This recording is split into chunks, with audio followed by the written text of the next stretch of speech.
Good morning everyone, it's Joker, and today we are back with another slime video, and more discussions about some of the changes that came to the game with this new meta is the new level cap of 120, but not regarding the EX characters. Today we're going to talk about the old characters, the scrubs, the people who don't actually matter anymore. That's not actually true. However, as you can see, we have all these annoying, stupid exclamation points on everybody, and I could go through and I could go into my Awaken tab and I could get rid of them, and that's just a giant hassle, and I'll do that later. But it does mean that, you can take your units to level 120 or 104. But who should you do first? Who is important enough to actually warrant spending hard-earned materials on getting to 120? Because it's not cheap. Definitely not cheap. It takes 2 shards and one of these rainbow moat things now. So you're going to need 5 of these, and you're going to need 10 shards total to get someone to 120, which is, again, not cheap. I've been hoarding shards for reasons such as this. Even though I didn't know this was coming, I've been hoarding shards anyways. So I have plenty of these. However, the rainbow moats are going to be much less common, because if we go into the dev live stream right here, they did kind of like a mini roadmap of when we can get some of these new materials and some old materials. This is about the shop, don't worry about that.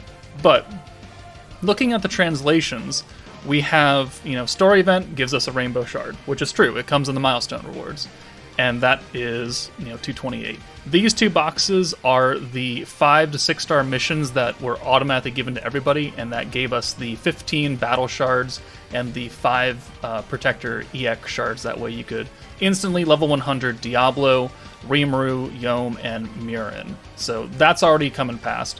This right here, it's translated to Warbreak, but it's actually Beatdown Battle. This is the materials you can get from the shop for Beatdown Battle. You can buy 1 rainbow moat and 1 protector shard. And then we move into early March. This is a brand new quest called the Awakening Corridor Exchange, which is where people will begin to pick up old 4-star unit dupes to feed in to get them to level 120 as well. So that's why they removed the dupes out of the flashback shop. They are now going to be housed in this event when that comes early March. So we'll get 4-star protectors and 4-star protector shards. These columns right here are broken up between battle units and protector units. We don't have any free 4-star protectors. Not that I'm aware of. Like, there's a bunch of 3 stars and there's a bunch of 4 stars. So I guess we'll get battle units here, and then they'll just start giving away 4-star dupes. I don't actually know how that's going to work, because I've never before Chloe given us a free 4-star protector. So that remains to be seen. And then we have these 4 columns down here, and this is middle March, and this is late March. And these is going to be a new quest, Challenge from the Demon King, and that's going to get us a 5-star shard. Don't know what that is. Probably a new challenge event, most likely. The second one is Valor Cup. General, regular Valor Cup shop. They're going to add the rainbow moats in, or at least 1. And then this is Ranked Valor Cup. So ranked rewards are going to give us a rainbow moat and a rainbow, whatever the protection one is called. So we'll get 1 of each from Ranked Valor Cup. And then the final one down here is Jubilee rewards. So Valor Festival Zenitsu reward. So this will come alongside the 600 crystals. This will be based on your rank and where you place in this Jubilee. It's going to be very, very dirty probably this month. I don't know how it's going to look. But we're only going to get 4 of these, right? According to this roadmap. 4 moats, which is not even enough to get a unit to 120, right? You need 5 of those. So, with that in mind, and maybe this kind of a roadmap for the future months, maybe we'll only get 4 a month. So it's going to take a hot minute before you can actually start to 120 a whole bunch of units, which makes this video even more important of who is actually worth it. Hello everyone, Editing Joker making another appearance. During this video, I forgot to mention that we are getting a kind of a login mission bonus as well, where we'll get 5 more of the battle moats and 3 of the protector moats.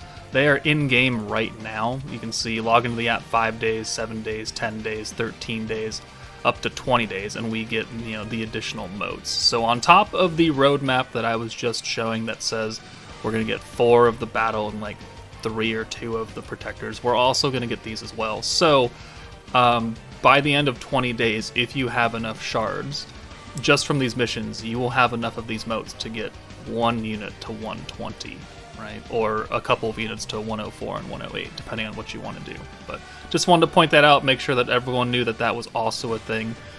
But yeah, back to your regularly scheduled programming.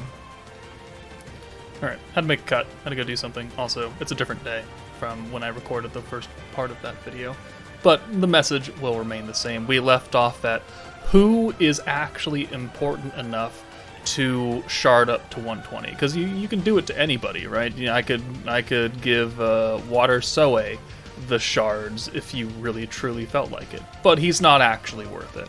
In my personal opinion, the only units that are worth even, considering ranking up to above 100, 108, 120 are going to be your mainline DPS units. Violet, Hinata, Space Milim, Light Xion, Dark Anniversary Milim.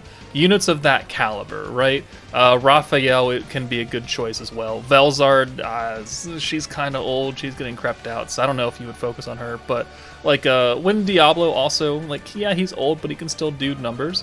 He's also a DPS unit, but I would only give the motes and the extra shards to your DPS units, because it's not like you gain any additional effects from being 120, because we can go to Awaken right now and on Space Milim, and you can see this is her 84, 88, 92, she gets the extra part of her trait, but once you cross that threshold and you start awakening up to 104, 18, 112, 120, it's just pure stats. You don't get any extra alt buff, you don't get any extra traits, it's just pure stats. So in my mind, it's yeah, it's cool, you can get old units up and you can make them stronger, 7900 HP versus 6800, so yeah, that's a decent jump. 37 attack versus 32 attack, very decent, but they're only the DPS units, because at the end of the day, the dupes and the 120s are only going to matter for Jubilee and Valor Cup, ranked Valor Cup at that. Only 2 things that's actually going to matter. It doesn't matter if you have a 100 Violet going into Conquest or a 120 Violet. She's still going to murder it, right? So picking and choosing, being specific, your DPS units, because Jubilee, you're supposed to use your mainline DPS units to get a good score on the normal battles, because obviously the boss battle is going to be whatever meta is currently happening at the time.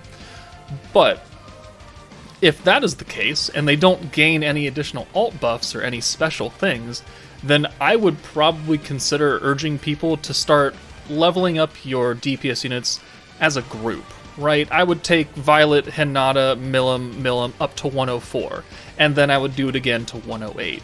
That way, in case a Jubilee comes and a normal battle happens where I need to use Fire, or Water, or Dark, then at least I'm having a consistent power-up on my DPS unit. Now, there are people that are going to just totally ignore that, and they're going to 120 Violet immediately, which, that's your prerogative. And I mean, I don't see any problem against it. It's just that it's, one unit being 120 versus all the other DPS units being 100, and there will be a pretty good power gap in between that. But for Jubilee, I'd rather have my units spread out even that way. In case I need to use a certain element, at least I know that they will do more damage than someone who has them at 100 will do. But that's just my thinking. Other units that people may consider getting up to 120 or higher, or above 100, that I would recommend against is the big 3 for the protection gauge. Gazel, Earth Milim, Dark Milim,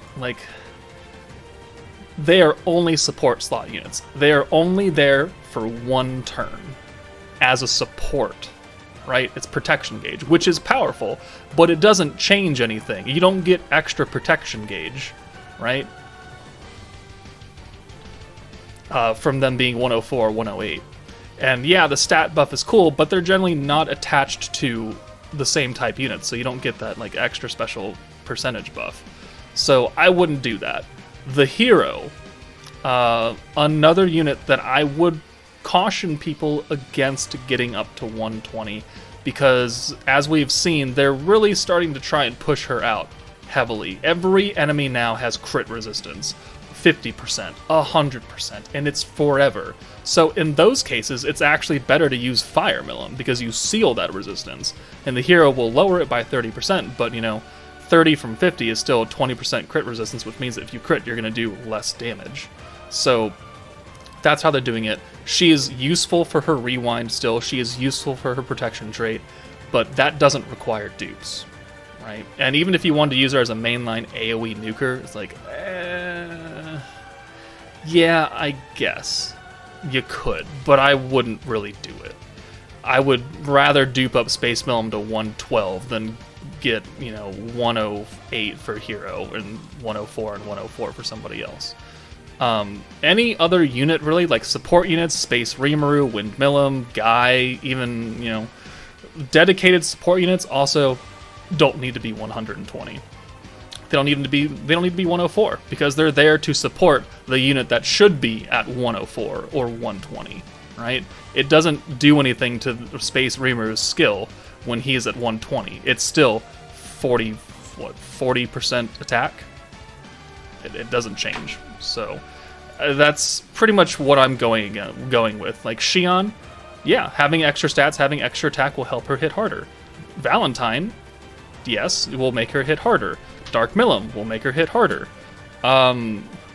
This Rimuru, Dark 1.0 Rimuru, don't give a shit about him. No one uses him. This Veldora, he's an alt buffer. He doesn't need to be 104. Diablo, you can simp all you want, Diablo, but he doesn't need to be 100 either. He's an old unit. There are better dark DPS units than him now. He does not need to be leveled up. So that is my thinking. My own strategy that I'm going to do is I'm going to spread the love out a little bit. I'm going to level up Violet. I'm going to level up Milim. I'm going to level up Milim. And then we'll just continually raise those 3 levels higher and higher and higher as we get more of the materials. But that's just my opinion and my strategy that I'm going with. Let me know what your thoughts are in the comments below. Do you agree with me that you should spread the love, or have you already like 112 a unit, because technically you have enough to, I think, do that right now if you bought everything and got the login stuff?